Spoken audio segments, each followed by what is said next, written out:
There's no crying in baseball, and there's no crying in your garage gym either. I'll explain on this episode of the GymCrafter podcast.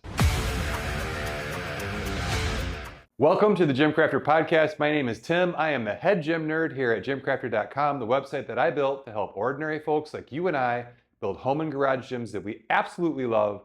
And I have got a great episode for you guys today. I've got my last episode in our How to Buy a Rack series, and I really think that this is going to tie everything together. If you only listen to one episode in the How to Buy a Rack series, this is probably the one to do it. We're going to cover some really cool stuff, and we're going to tie a bunch of bows on everything and get you guys on the way to getting a rack that you'll absolutely love. But first, as we always do, I want to give you a garage gym update, how things are going in the garage gym renovation, the gear that I'm working out on now. And as you all know, I have been testing some all-in-one units by some more budget level companies. And last week I went out to Force USA, actually went to Johnson Fitness and Wellness in Aurora, Illinois, and shot 3 Force USA machines, spent all day there, great time at the store, long day of shooting, about an hour and 15, hour and 20 minutes away. And got some great content for you guys. I'm gonna have a few videos coming up. And what it really did was it reinforced something, which is gonna relate to what we talked about today in the episode, which is if you're gonna go budget, just save your money and wait and buy something nicer. What you get for your money when you spend a little bit more and go with something that's nicer and better made and better built, it pays so many dividends down the road. As I use the pieces that are in my garage right now, in just a few months, they're starting to break and bend and wear out and stretch. And it's really, when I got these things, I was hoping that I'd be able to evaluate a bunch of budget stuff and say, if you're on a budget, then this one's good, this one's bad, this is what you're gonna end up paying the price for. And while, again, I've said this a bunch of times, I think the RIT Fit, if you're gonna go budget, is probably the best way to go. My best recommendation is to save your money and just save up and get something nicer and go without for a little bit. I've had a few people reach out and ask me to help them pick between a bunch of, Macolos and a bunch of other stuff. And it's just like, you know what? I just feel weird saying to buy any of that stuff at this point. And I'm glad that I have this stuff. I'm glad that I've worked out on it so long, but that's really the crux of the garage gym update is, don't go cheap. You don't have to go super expensive, but don't go cheap. And that ties directly with what we're talking about today. I would say that the number one comment that I've received on any of the videos or podcasts that I've made on how to buy a rack are buy once, cry once, or buy nice or buy twice. And that buy once, cry once thing keeps coming up over and over and over again. And the interesting thing is that comment comes from people who have made the mistakes themselves. They have gone cheap. They've got the budget Amazon rack. They've gone to the less expensive version.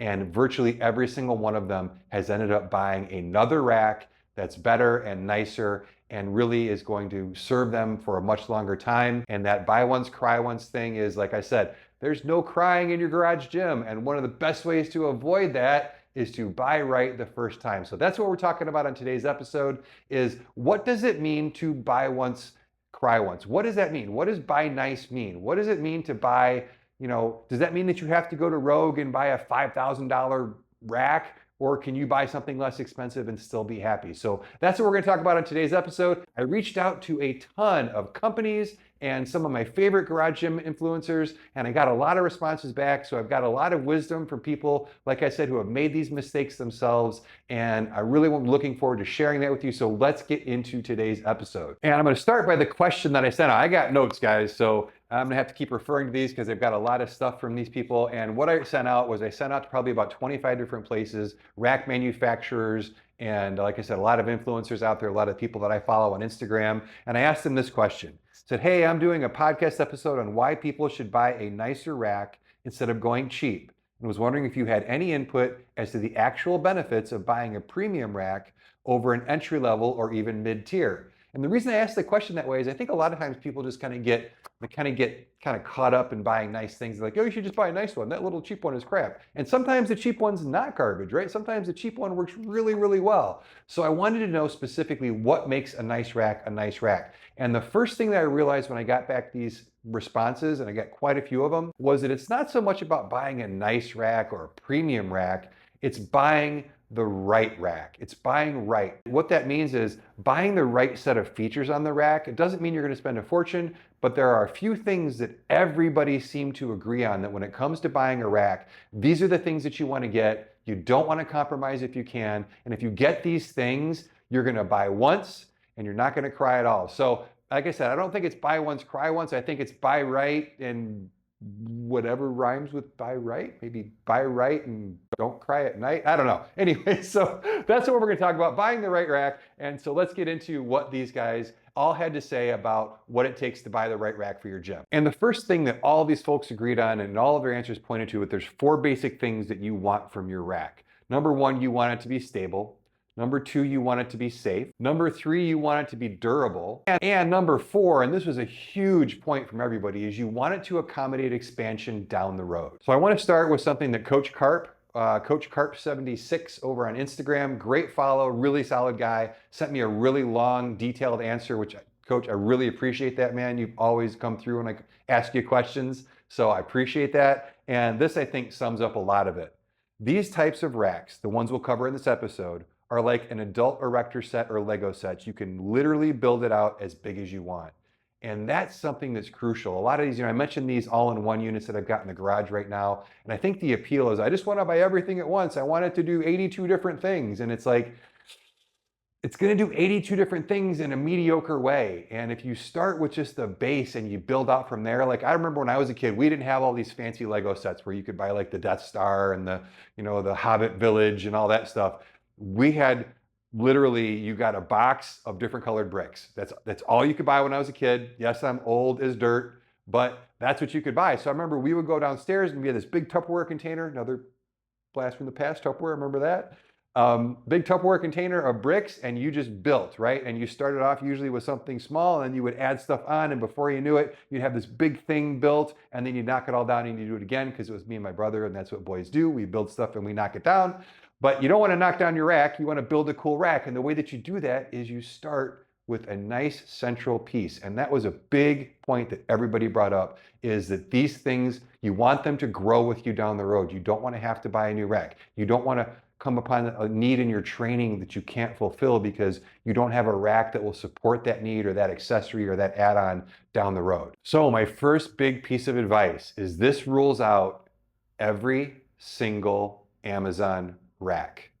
I used to talk to people about, people say, hey, which of these 4 Amazon racks should I buy? And I say, well, if you're going to buy one of those, then I was on the, it's way too early for a Friday podcast over on the Garage Gym Life channel. If you're not watching that live stream every Friday morning, or you don't get up that early, make sure you check out the recorded version. John is a great host, really good guy, fun show to be on, fun show to watch. But he asked me a question when I was on last Friday, and he said, what do you tell people who need help buying an Amazon rack? And really, like I said, my opinion has changed. My opinion has changed from here's the least of the crappy, buy that, to please just don't. If it's only available on Amazon, just don't. Please buy from a reputable company for a bunch of different reasons, which we'll go over, but please don't just go cheap and buy an Amazon rack. Save your money, wait. This is something that you're going to have for a really long time. So whether or not you buy it now or whether you buy it in 6 months when you save up some money, in a year or two, you're not going to remember that 6 months you waited, but in a year or two, you are going to regret buying an Amazon only rack. The other thing is some of these major manufacturers are sold on Amazon. Please buy them from the major manufacturer directly. If you've never looked into what it takes to sell things on Amazon, I worked for a very large retailer for a while, and you're paying anywhere from 12 to 14% of the price of your product to Amazon for the privilege of selling on Amazon. So that's money that these guys could be putting into research and development. That's money that these guys could be using to lower prices. That's money that really belongs in these guys' pockets. They shouldn't be giving that amount of their money to Amazon. So really, in the end, please don't buy a rack on Amazon in any way, shape, or form. There's absolutely no reason to do it. You're either going to get a junky rack, like I said, we'll talk about why, or you're taking money out of the pockets of really good companies who care about the garage gym community. So that's my advice. Don't buy a rack from Amazon. I'm going to give you, like I said, a bunch of reasons as to why. And we'll start with another way that you can save money on a rack, and it's something that a lot of people do, and a lot of people, I never did this, but I know a lot of people who did, a lot of my friends did, a lot of the folks out there with amazing gyms right now started this way. Another way you can spend less money up front instead of buying a no-name rack on Amazon is you can buy a rack with 2x2 uprights out of 14 gauge steel. There's a couple that I really recommend if you're going to go this route. The Titan T2 is a good way to go, and the Rep Fitness PR 1100. If you're going to go that route, I would buy one of those two specific racks. I'm sure there's some other ones out there. As usual, if you guys have additions to what I'm saying, put them in the comments below. I'll make a nice pinned comment for a further resource for people down the road. But I don't think you can go wrong with either one of those racks. And the reason I say stick with those two racks is a few different reasons, actually. Number one, you are going to upgrade down the road. At some point, if you keep your garage gym, you are going to upgrade from a 2x2 rack to a 3x3 rack. And I was watching Garage Gym Radio the other night, another really good YouTube channel, Garage Gym Radio. They've got all kinds of podcasts on there. And Jake, the guy who runs Garage Gym Experiment and runs Home Gym Con, he was doing 5 garage gym upgrades you won't regret, I believe. And they were talking about when you upgrade from a 2x2 rack to a 3x3, you're just like, I will never go back to a 2x2 rack. Guys, it's just a night and day difference.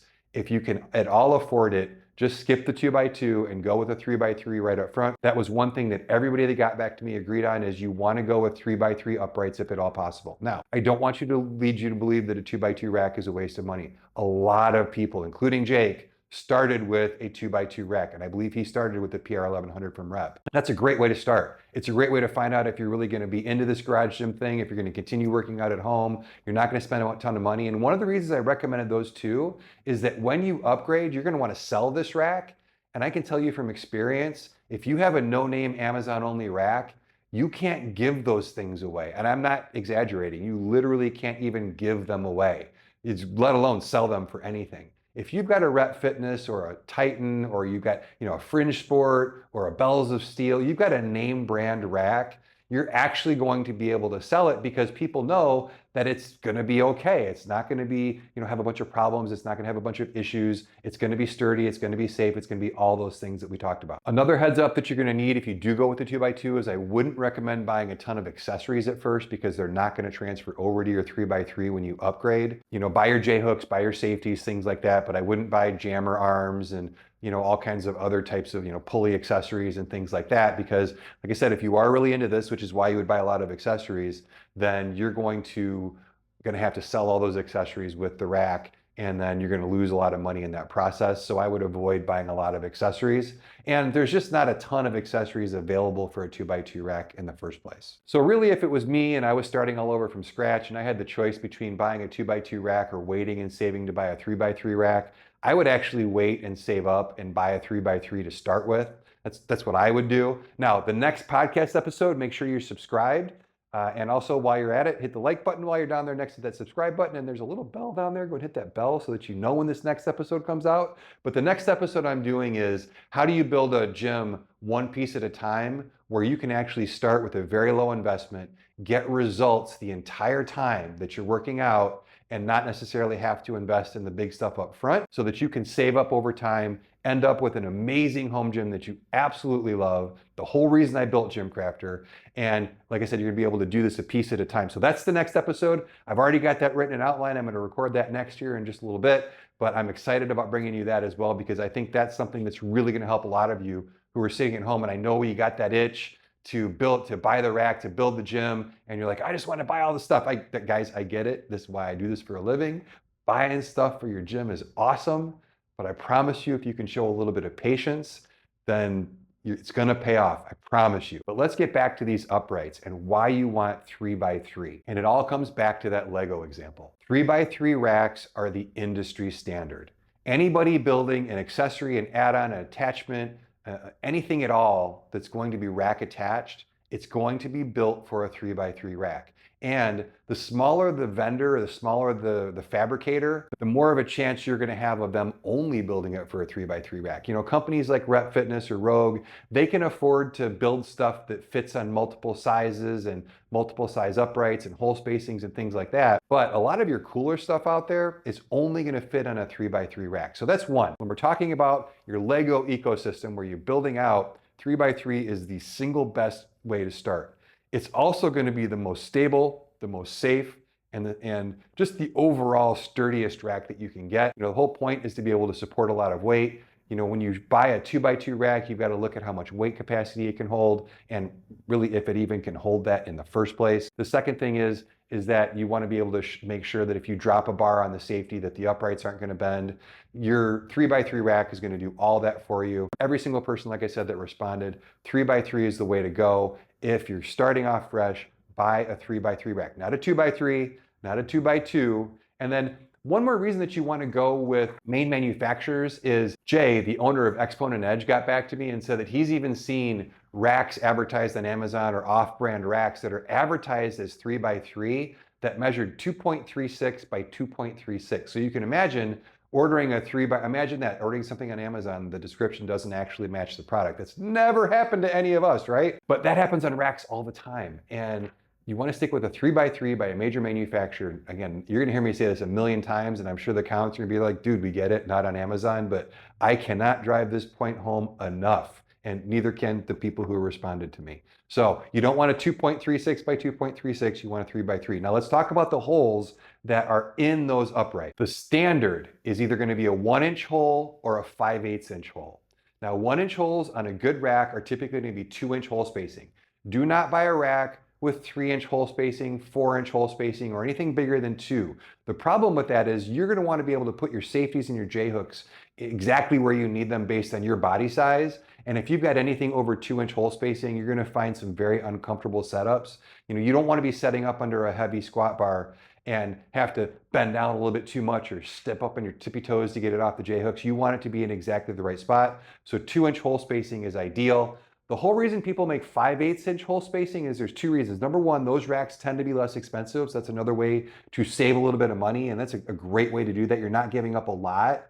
But you also go to what's called west side hole spacing through the benching area. And what that means is it goes to 1-inch hole spacing between each hole so that you can better dial in your J-hooks and safeties to exactly where you need them to be. And there's few lifts where that's more important than the bench press, which is why that hole spacing is through the middle of the rack like that. Now, Porter from Porter Phys Ed on Instagram, he's also a product designer for Bells of Steel. He did make a point that I thought was really valuable. If you want to make sure that you get the most versatile rack down the road, 1-inch holes with 2-inch spacing is going to be ideal. That's what's going to be, everything is going to be built for that first for the most part. And anything for 5/8 is going to be a secondary model. So it's going to be real important that, if you want to build out down the road, and I'm actually looking at, so give you an example of what I'm looking at right now.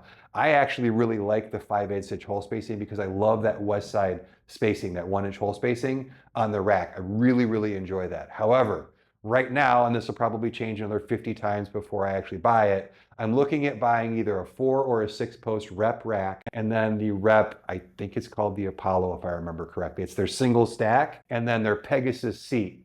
So the Pegasus seat, they're going to make for 1-inch hole space, for 1-inch holes and for 5-inch holes, but not to adapt one to the next.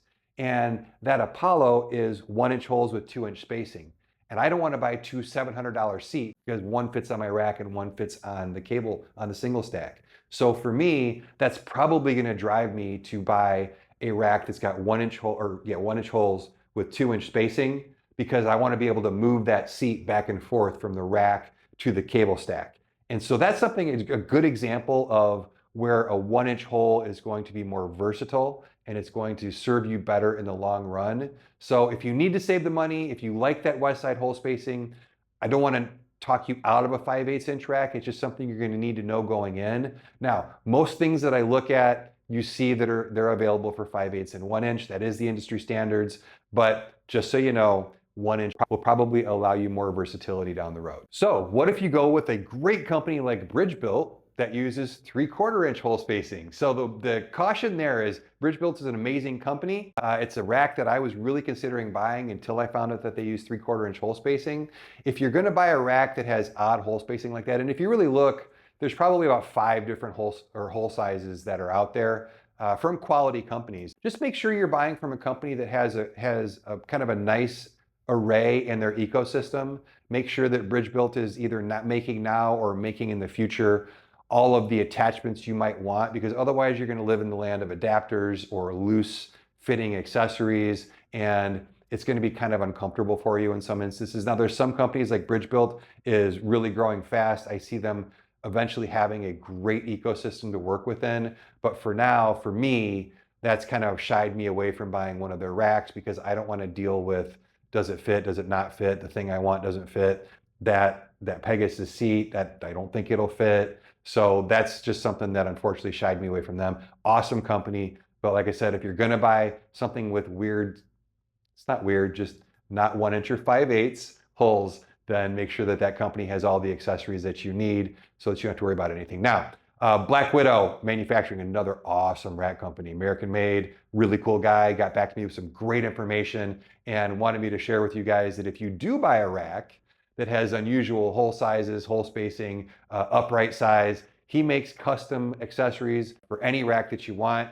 I think he said to me, let me see, it was pretty funny. He said, I'd honestly stay away from an entry-level rack. That is a dead end, which we've already talked about. I'm the only one that makes attachments for them though, so I might go out of business if people listened. So in detriment to his business, buy 1" or 5/8, but if you buy something that's got odd holes, odd spacing, you bought something off of Amazon you can't find anything for, contact Black Widow Manufacturing. They make some custom. I'm not affiliated, they don't have an affiliate program, but I love referring people to awesome companies, and that is an awesome company, and they make great stuff. So if you need some custom stuff done, that is a perfect place to go for that. And one last note on hole spacing, and another reason you don't want to buy from Amazon, is Coach Carp mentioned you want what's called offset holes. And what that means is that the holes on the front don't line up at the same spot as the holes on the side, because you want to be able to put stuff in both the side and the front at the same time. And if the holes are at the same height, the pins or the pegs that go into the holes will hit each other and you won't be able to attach things where you want them.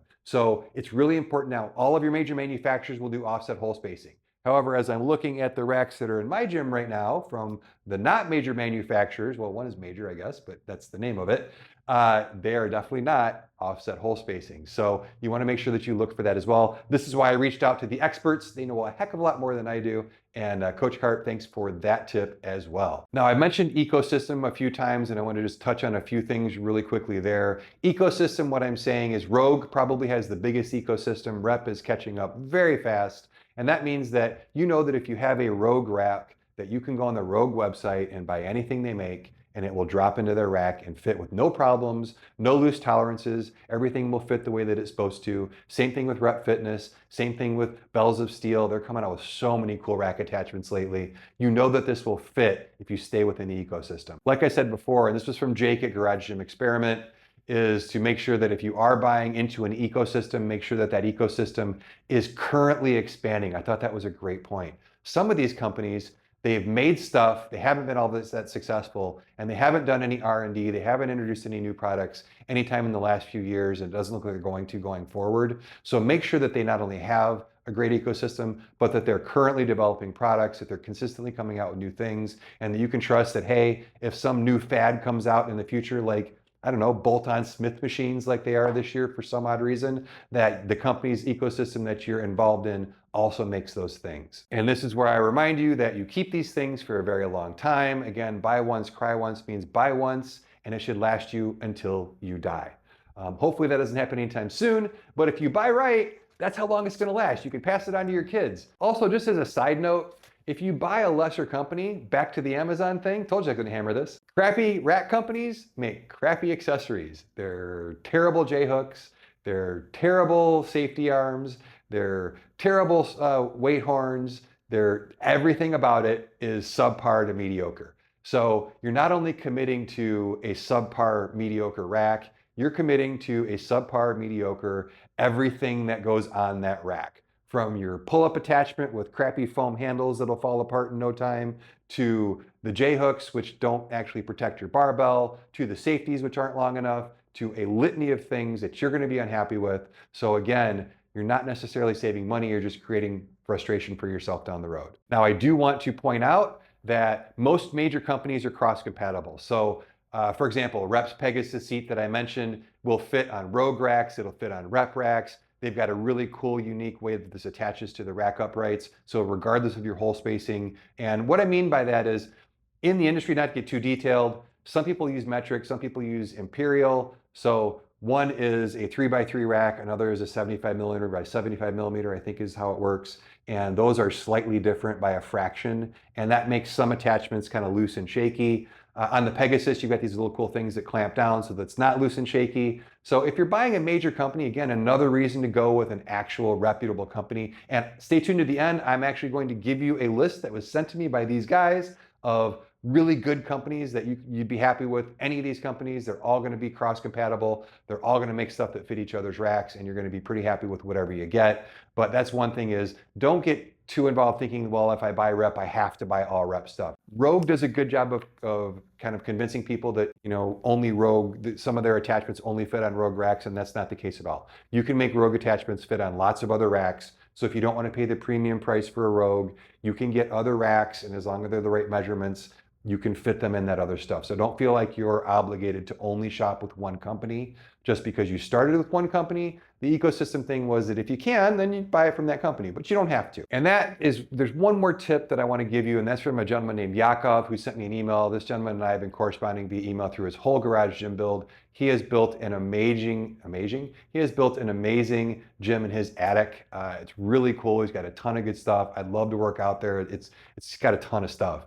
But he did make the mistake of buying attachments, of buying some kind of one-trick pony attachments. And he did send me something. He said, hey, make sure and reference that you want to buy stuff that is versatile. So right now he's in the process of getting rid of a couple of things to buy some more versatile things. So that's another thing to look at is as you're looking at the ecosystems, don't get too enamored that somebody's got 57 different attachments if each of those 57 attachments only do one thing. You want to be able to buy things that are multifunctional and versatile. So that's a tip from Yakov. Thank you, Yakov, for sending that email. I appreciate it. And I appreciate you, man, sharing your progress with me. It's been really cool to see your gym grow and really get to, like I said, he did a lot with that attic space. So awesome job. The last thing that I want to point out about buying a nice rack is the aesthetics.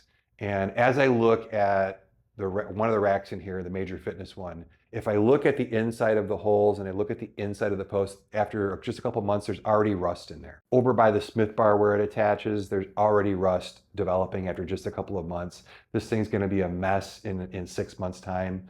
And to avoid that, you wanna get it from a company who knows how to apply powder coat. Not all powder coat is created equal. There is definitely bad powder coat and great powder coat. So you want to make sure you're getting it from a company who knows how to apply powder coat in a manner where it doesn't scratch off over time, it doesn't wear off over time. Also, speaking of accessories and attachments and powder coat, your better rack manufacturers, most of their accessories, if not all of their accessories, are going to have UHMW plastic on all contact points with the rack. So there's never going to be metal on metal. When I go over this list of rack companies, I'm not gonna mention Titan, and that's one of the reasons is as much as I had a Titan rack for many years, I loved it, but all of their attachments are metal on metal. Everything was metal on metal, and you could see where you'd put on the J-cups most often, you could see where you put on the safeties most often, and the more you can avoid that, the longer the aesthetics of your rack is gonna last, the longer you're gonna prevent corrosion because the powder coat has come off. So that's one thing about these companies that are better rack manufacturers is they're going to do a better job with the finish. And that's going to be important to you, not just for durability, but also for looks, because on a lot of these more inexpensive companies, you can pick black or you can pick, it's the old Henry Ford thing, right? You can have any color car you want as long as it's black. And with a lot of these new racks, man, there's some cool colors. Rep just came out with Army Green, which just threw a complete monkey in the works for me because I was all set on clear grind and because my color is green. Man, that Army Green would look so cool in here, and I'm trying to, somebody let me know, do you think Army Green and Clear Grind together would look, I can't decide. I've used their rack builder, I don't know. You guys let me know down in the comments what you think. I still haven't ordered the rack, it'll be a while. So again, probably changed my mind a bunch, but I'm really looking at that Army Green. And that brings up just how many colors. I mentioned Bridge Built before. They've got an almost endless number of colors and finishes. You can get matte finish and gloss and sparkly and all. Everybody wants a sparkly rack, right? I know I was thinking, I want a sparkly rack. But you can get all different colors, which is really cool because again, you're gonna have this for a really long time, so you might as well love how it looks as well. And man, these higher end companies or these better companies are gonna give you a lot more color options and a lot more color kind of contrast options where you can order different parts in different colors. You guys get the idea. Pretty colors. Now, this is where you can save or you can really splurge. Now, this is an area where it's an okay place to save money because just because you can't get it in chartreuse purple and you decide to get it in blue, it might not be worth an extra $1,000 for the funny purple color, but you'd be, you could save some money. So this is a good place to save money. The quality of the powder coat's gonna be the same between those two.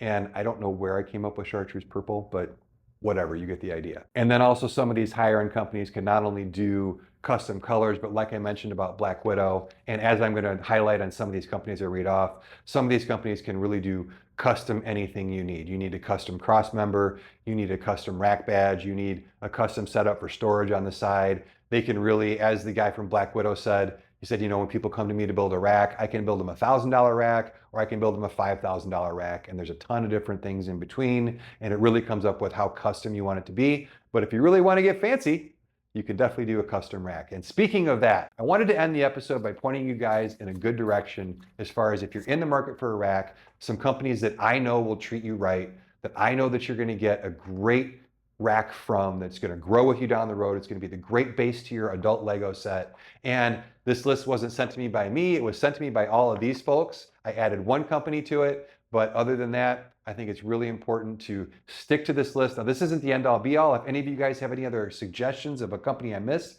I apologize if I missed one. This is just like a general starting point, but I will put it in that pinned comment because I want you guys to have a good list of people to go to that you know that you can trust and that you can buy a rack that you're going to be satisfied with and you're going to give to your kids with pride, and it's still going to be in good shape. So here's who I would go with and here's who they recommended. Obviously Rogue, they're the, keep in mind, Rogue's not a garage gym company. That might be a controversial statement. John Greaves and I have talked about this a bunch, the gentleman from Garage Gym Life. And Rogue is a commercial fitness company that people bought for their garages and they would just ship it to your home. Because back in the day, like way back in the day, the only place you could get a good rack was either go to a local metalworker or go to like, Sorinex or Elite FTS, these real high-end companies that were making stuff for powerlifting gyms. And you could contact them and buy a rack from them. But the first people to really bring racks and higher end garage gym gear to the garage gym community was Rogue. And that's something that they've done really well for a long time. You know you're gonna get a good quality product. It's made in the USA. As you guys know, I don't own much Rogue stuff, but if you know any Rogue fans, they're rabid, they love their stuff. You can't go wrong with Rogue. The next one, like I just said, is Sorinex. Another one was a single owner company. I believe is probably still a single owner company for a while. Really rich history in the home gym community and the strength training community. Just a company that you can't go wrong with. They make some really good stuff. And again, great place to steer you to buy a rack. Irwin Fitness is one that's newer to me. I'm not as familiar with them, but Coach Karp really recommended them. This is one of those companies that will do some custom stuff for you. Irwin, and then also Surplus Strength is another one that will do some custom stuff. And these guys remind me, my brother's kind of a car person. And sometimes, general car people know this, but you go to the real gearheads and they're like, oh no, there's these two guys over here that do engine builds. That's who, and nobody's ever, that is Irwin Fitness and Surplus Strength for most of the garage gym community. Most of us know the Rogues and the Reps and the Bells of Steel, but these two guys, Irwin and Surplus Strength, both will do, like I said, custom work. Both do just awesome racks, really good quality. If you want to get something that's different from everybody else and that you're absolutely going to love and make people jealous of, either of those companies will treat you really well. Black Widow, I've mentioned a bunch of times. Not only their racks, guys, check out their VHS bar. This is like top of my wish list. I told somebody the other day, as soon as it goes on sale for the price of free, I'm going to have one. I'm a little tight on money right now, or I'd have one. He makes the coolest stuff. So check out his whole website. But if you're looking for a rack, custom, he's got some basic stuff on there too that's just already prepackaged. Check out his site, really cool stuff, and does the best cool little detail touches with little spider webs, and it's awesome. Go check out Black Widow. Rep Fitness, which is fast passing Rogue as the most popular home fitness and garage gym brand, and with good reason. The big difference for me between Rep and Rogue, now Rep is not made in the USA, it's designed in the USA. They're based in Colorado, where I'm from. Got a soft spot for them because of that. But I really look at, and at Home Gym Con really drove this home, Rogue is a company, they're a corporation, right? And the bulk of their business doesn't necessarily come from us in the garage gym community, although they do sell a lot to us. Rep, man, they're in the garage gym community. I really feel like, it's my neighbor that made it big. Everybody there is really friendly. Everybody there is really helpful. They do a ton for our community in the garage gym world. They're not out there, while they do, supply some commercial gyms and things like that. Their core business is us. And for me, that means a lot. I've always had better customer service with them than Rogue. And the people that I talk to there, my guy Adam over there is just Man, he has helped me so much in building GymCrafter. I owe them a ton. That's why I wear their shirt so often. That's why a lot of the stuff that I buy is from them. It's not just because they make awesome stuff. And you guys know, you guys have their stuff, but man, you cannot go wrong with a PR 5000 or a PR 4000 rack.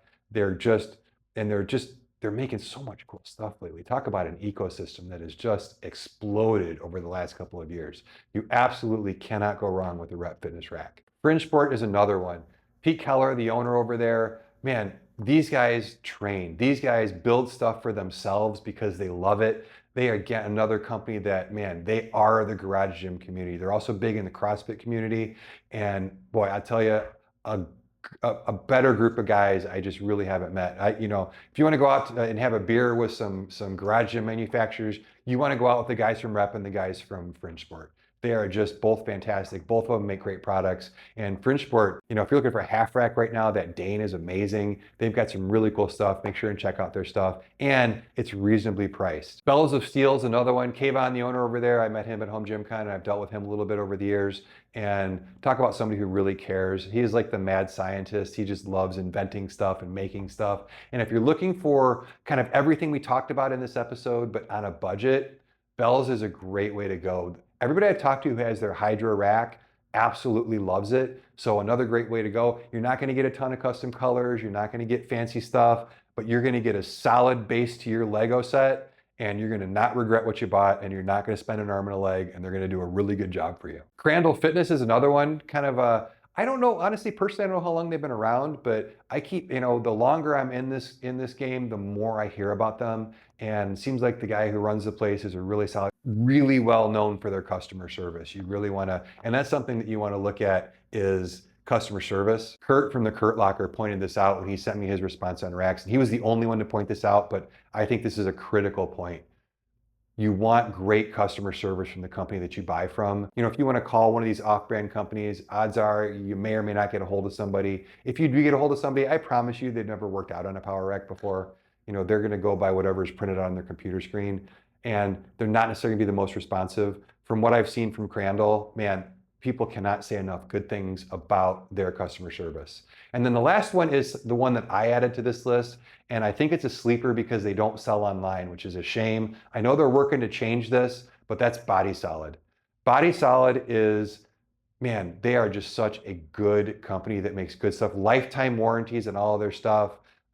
If you talk to Ashton from Freedom Fitness, he will recommend Body Solid till the cows come home. And this is somebody who sees all this stuff after it's been used, after it's been beat up, and then sold on the secondhand market. He sees what lasts and what doesn't last. And he recommends Body Solid, I think, more than just about anything else. Also, he had another really good tip. Now that we're at the end of the list of companies for consumers, you want to stay away. Every once in a while, you see this on Facebook Marketplace or eBay. You want to stay away from commercial only companies that make stuff only for commercial gyms. And the reason for that, and I don't know if they make racks, but brands like Precor are one of them that you pretty much only see in commercial gyms. Hammer Strength is another one, although they make fantastic stuff.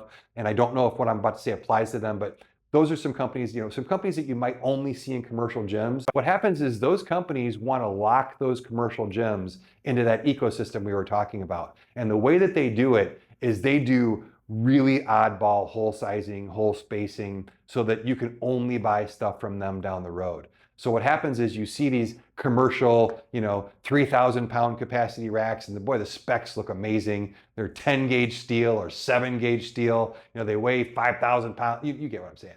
But it's tempting to buy them on the used market. Ashton really made a point to say, don't buy those things because you're not going to be able to get anything that fits them down the road, unless you call my guy over Black Widow. But other than that, you're going to have a hard time. So stay away from that. Stick to the companies I listed. Like I said, list some other companies if you've got them for me. If you've got good recommendations to solid companies with good customer service and great products that you have personal experience with, let everybody know. I'll make sure and put it, like I said, in the pinned comment. And let me know what I missed, guys. If you were out there buying a nice rack that you want to buy once and cry once, and again, no crying in garage gyms, but to avoid that, help people out, what would you guys buy? Which of the companies that I listed is your favorite and why? Let me know in the comments below. I love the conversations that are going down there, and I really appreciate all the participation, all the viewership, everything that you guys have done.